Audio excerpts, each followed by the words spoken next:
Hey there, Larry Stein. Welcome to another segment of Go Gardening. My name is Larry Stein and I work for Texas A&M AgriLife Extension Service. And today we're talking fruit trees. Now, we're in the sun and it's hot. And when you plant fruit trees, guys, that's what they have to have, full sun. And so today we're going to talk about stone fruits. We'll also talk a little bit about citrus. But you got to have full sun to plant these trees. So in our next segment here, we're going to talk stone fruit trees, which includes peaches, plums, and even apricots. So of all the crops that most homeowners would like to grow, most would like to grow peaches. And so we're talking stone fruits now, and realize that in the stone fruit group, you can grow peaches, plums, and apricots. Almonds are also included in that group. But out of all of those, the most popular one is peaches. And so most homeowners would like to grow peaches, and the key is that you have to select the right variety. So here in South and Central Texas, we have to rely on chilling. Each winter we get about 450 to 500 hours of cold, and so we got to select varieties that will perform accordingly. Now some people like to go with a red Baron peach. Red Baron is a flowering peach. It has a double red flower, but it also produces a very nice edible fruit. And so you can have the best of both worlds there. Others of us want to grow something like maybe the new donut peach. The new donut peach is the round shaped, the donut flat peaches, so to speak. Most of those are white fleshed. Here is one of the trees that you could potentially get. This is the Galaxy variety. If you will go to Aggie Horticulture and Google the Fruit and Nut website, we have the recommended variety list there, and so you can find out the recommended varieties for your particular area. And when you select trees to buy, what you want to do is get the average size tree. You don't want these great big gorilla trees. We would prefer the medium sized trees. We also want you to plant these guys in the winter time. We want these leaves to drop off. We want the tree to be totally dormant when you put it in the ground. So realize this tree is growing in that container, and if you try to plant the tree right now during the growing season, we don't know what that root system is doing. And so if we'll plant it during the winter time, we can knock it out of the container, examine the root system, and if we need to break some of the roots, move some of the roots back, we can. And so we would suggest that you plant these guys in the winter time. So in our next segment, we're going to talk about plums. So one of the most overlooked fruit crops that we have on the market today are plums. You know, most people would like to grow peaches, but in reality, plums are probably a little bit easier to grow. And so we would suggest you try a Methley plum. Methley plum works really, really good in our area. It's a medium-sized plum, has a smooth flesh, and it's also purple flesh that it has. The outside skin is very smooth. And so Methley plum is a really nice plum. I would consider you try it. And I think you'll be really successful with it. The good news about Methley is one tree will pollinate itself, so you only need one tree. Basically, you treat it the same as a peach tree as well. So in the stone fruit group, we have peaches, which a lot of people would like to plant. Then we have plums, which is overlooked. And then the other one that some people like to plant sometimes are apricots. I would suggest you probably not try apricots, but if you just have to have one, the variety you want to select would be Blenheim. And Blenheim will make a very nice tree. Not so sure you'll have a lot of fruit, but at least you'll get to enjoy the beauty of the tree. All right, so we're going to talk cold hardiness of citrus varieties now. Realize citrus is a tropical plant. So when the temperature drops below freezing, we got to be worried about the welfare of the tree. Now this tree right here is planted in the ground. It's a hardy satsuma is what it is. This is actually an orange frost satsuma. It's a cross between satsuma and Changsha tangerine. So we have really, really good hardiness and a very high quality fruit. So you have a wide range of cold hardiness. If you want to plant something in the ground, you got to select the right variety. Now some of you guys want to grow limes.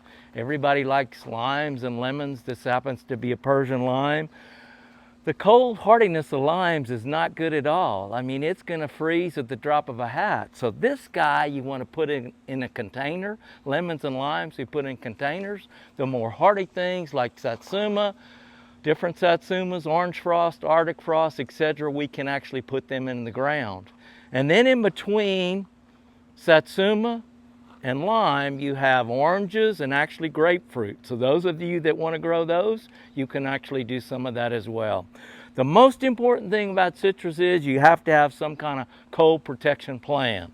Other than that, diseases and insects are quite minimal. We have to fertilize them, obviously, but other than that, the care of citrus is fairly easy. All right, we're going to talk management of stone fruit trees now. This is peaches, plums, apricots if you have them. The most important thing you need to do when you plant stone fruit trees is you want to keep it weed-free around the base of the tree. So you see this pile of weeds right here? That pile of weeds right there weighs 1 pound. 1 pound. It takes 80 gallons of water, 80 gallons of water to grow that pound of weeds. So if the weeds and grass don't get the water, then the tree might get the water.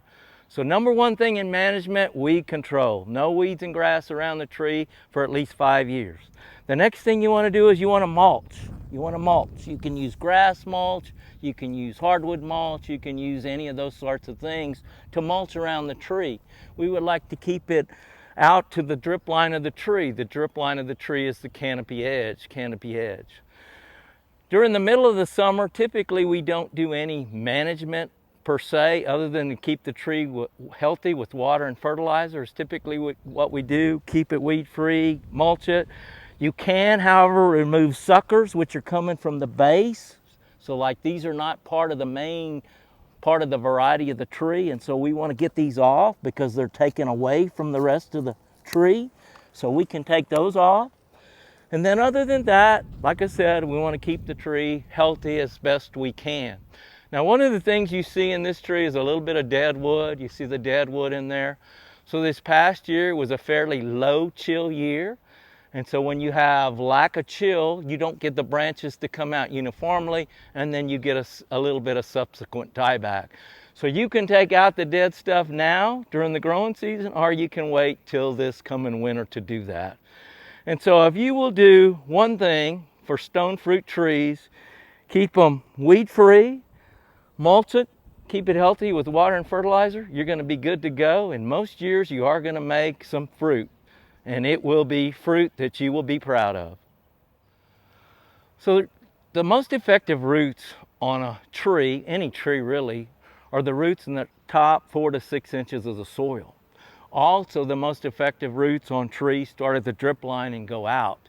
And so when we apply water, that's where we want to be applying the water.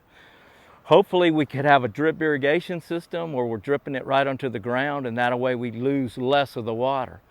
As a general rule of thumb, most trees would like 1 inch of water a week, 1 inch of water a week. And so the best way to give that would be either with a drip line, or you could put a small sprinkler, put your little rain gauge down, and when you have 1 inch of water in there, then you would be good to go. Once a week typically is all you need to be watering these plants. We're super hot and dry right now, but if you have good soil and a good location, 1 inch a week should be plenty for most trees. All right, your ultimate goal, guys, is to produce fruit. And so we want you to grow a tree fast, and we want you to grow quality fruit. A lot of folks would suggest that it's really hard to do this, but if you keep the tree healthy, usually the tree will take care of itself. Now this past year we had a tremendous amount of rain in the spring, but these fruit right here receive no spray. And so as long as you do a good job, keep the tree healthy, have a lot of good air movement through the tree, then disease and other insects may not be such a big problem. You pick fruit, you pick peaches when they go from green, you see the green, to a slight yellow, and then you want the reddish tinge as well. You want to pick them a little bit. You don't want them to get dead ripe, like this spot is really dead ripe right there. So you want to pick them a little bit ahead of that, bring them into the counter, and then they'll soften up and you will be good to go. So here's wishing you great success on your fruit tree planting. Remember, start small. You don't need 10 trees. 1 or 2 will do you just enough. And if you do that, you'll be good to go. So thank you for watching this segment of Go Gardening. And this has been Larry Stein, Texas A&M AgriLife Extension Service.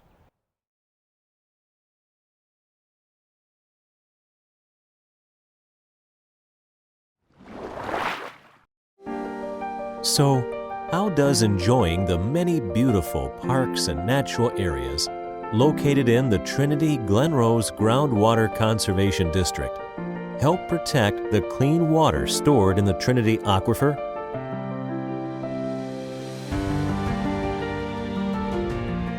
You can learn more at trinityglenrose.com/pollution prevention.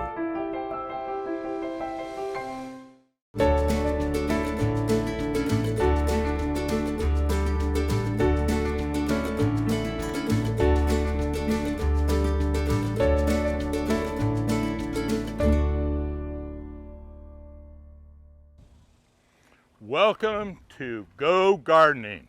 My name is Mark Peterson, and welcome to Fanex Garden once again. Today we're going to be talking about how to select and plant a tree in July. Yes, we can plant a tree in July if you follow my simple steps. The first thing you want to look at is the container size. Here we have a 2-gallon, a 5-gallon, or I'm sorry, a 10-gallon, another 10-gallon. And why we want to look and use the 5 and 10s is because these are the best balance or ratios to plant in the garden. They're going to grow the best and survive the best. So the next thing we look for on a tree is to look at the trunk all the way down and all the way up, and we're looking for flaws or imperfections or maybe even disease. So we don't want a tree that looks or has any one of those. Another rule that you want to make sure when you're selecting a tree in a nursery is how many leaves are up and down the trunk. Minimally, we want half the entire tree height in foliage. But the more is better. So we want lots of leaves on the trunk. You're not going to always find that, but that's what you want to find. More leaves on the trunk. Sometimes in the past it was called trashy trunk. I don't use that terminology. I just want more leaves on the trunk.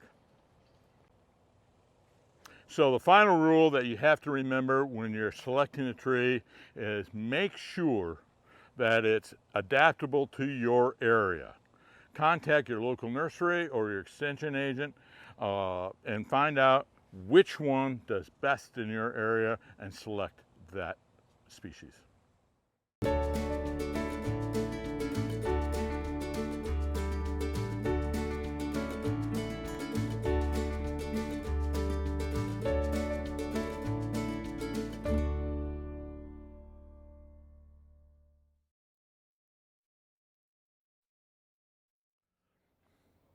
So now that we've selected our tree over in the nursery, I'm going to show you how exactly to plant it, especially in July, in order for it to survive and thrive. First thing we do is we dig a wide hole. Now this hole has to be at least twice the diameter of your container. You see, it's just about right. All we need to do now, once we've dug the hole, is take our container and pull it off. There we go. Now, examine the root ball for girdling roots. You see I have a lot of roots around here. I should probably cut those. It's very easy to do. We take our pruners and we just cut right through the root ball. This does not hurt the tree. Once we've cut the root ball, we take it and we position it. We want to make sure we plant it a little high. So we look, it was a little high, or a little low rather.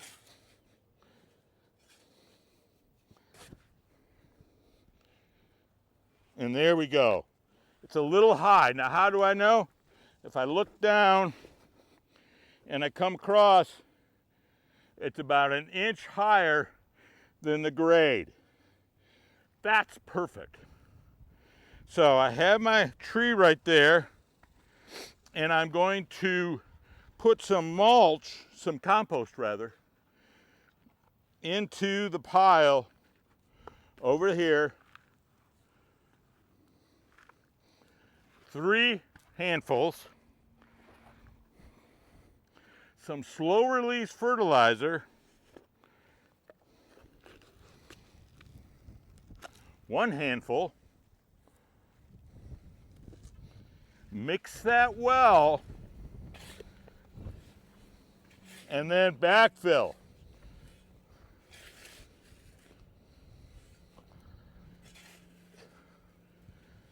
Now I've done this a little high, but it's just to show you exactly what I mean. I ran across an old adage the other day. Plant them high and they never die. Plant them low, they'll never grow. So this is a technique I want you to all do. Plant a little high, because all root balls will sink over time, and you want to have them a little high. The most important factor in your tree surviving during the summertime is watering. So we water the root ball really, really well. Let me talk to you about one of my great innovations, the 3-2-1 principle. In the absence of rainfall, we're going to water this tree 3 times a week for the first month, 2 times a week for the second month, and then 1 time a week for that 3rd month. And the idea is that you are watering a lot, but just a small amount, and then gradually increasing to 1 time a week with a larger amount. The last step in ensuring that your tree survives and thrives is putting mulch down. You don't need a lot. You just need some around the ball. And I'm using a colored wood chip here just because I like it. But you can use pine bark, you can use hardwood chip, you can use shredded cedar. It doesn't really matter. What we're trying to do is trying to reduce the evaporation on the ball. And that's all. No rings, no mountains of mulch, no phosphorus. Here we have a good tree, we planted it correctly, we don't need any stakes. So that's kind of it on how to really plant a tree in South Texas in the summertime. And don't forget the watering. Thanks for watching Go Gardening. And thank you to Phoenix Nursery for hosting us today. Everyone, be careful out there in the heat. Get outside in your garden at night or early in the morning. That's the best time to enjoy your garden and landscape.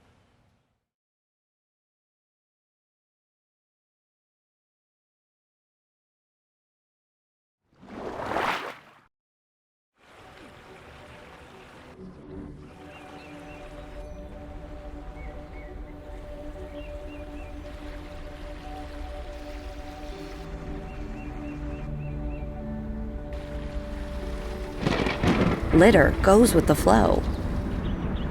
Join the San Antonio River Authority in protecting area creeks and the river. Don't let litter trash your river. Let's all be river proud.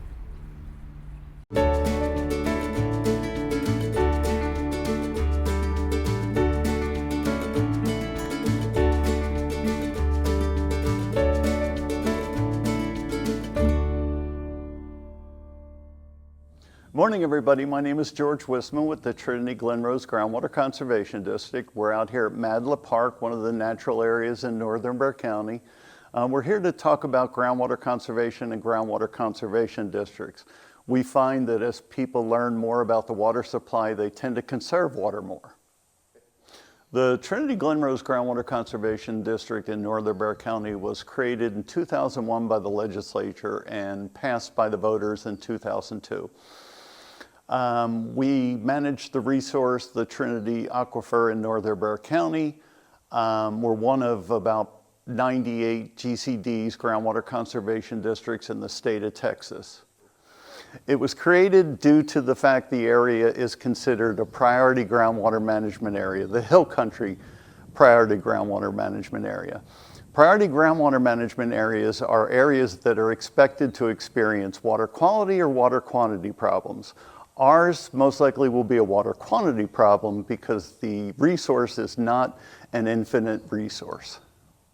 In Texas, groundwater is managed by groundwater conservation districts. It's the preferred method of the state to manage groundwater under local control. Surface water is managed by the TCEQ, Texas Commission on Environmental Quality. So let's talk about what groundwater conservation districts do.